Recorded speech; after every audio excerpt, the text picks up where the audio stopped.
രേഷ്മ, നമ്മുടെ അഭിക്ക് അവന്തിക ഇഷ്ടമാണെന്നറിയാം.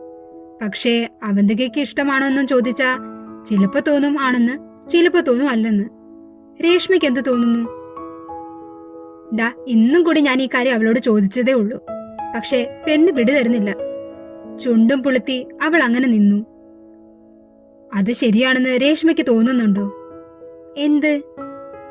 അല്ല, മനസ്സിലുള്ള ഇഷ്ടം തുറന്നു പറയാതെ ആ പാവം അഭിയെ ഇങ്ങനെ ടെൻഷൻ അടുപ്പിക്കുന്നത് ശരിയാണോ? അവളും അല്ലെന്ന് തലയാട്ടി.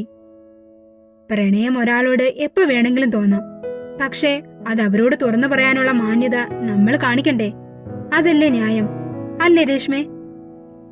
മനു അവളുടെ മുന്നിൽ ചെന്ന് നിന്നുകൊണ്ട് പറഞ്ഞു. അവൾക്ക് അഭിയേട്ടന് ഇഷ്ടമാണെന്നാ എനിക്ക് തോന്നുന്നത്. ഞാൻ അവളോട് പല രീതിയിലും ചോദിച്ചു, പക്ഷെ ഒരു രക്ഷയില്ല.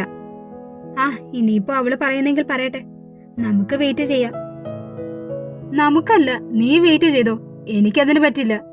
എനിക്ക് നിന്നെ ഇഷ്ടമാണ്. അതിന്റെ ഉത്തരം എത്രയും പെട്ടെന്ന് എനിക്ക് തരണം. മനുഷ്യനെ വെറുതെ ടെൻഷൻ അടുപ്പിക്കല്ലേ, മനസ്സിലായോ? മനു പറഞ്ഞു തീർന്നതും രേഷ്മ അവനെ മിഴിച്ചു നോക്കി നിന്നു. അല്ല, എന്താ ഇപ്പൊ പറഞ്ഞത്? താൻ കേട്ടതിന്റെ കുഴപ്പമാണോ എന്നറിയാൻ അവൾ എന്താ പറഞ്ഞതെന്ന് മനുവിനോട് ചോദിച്ചു.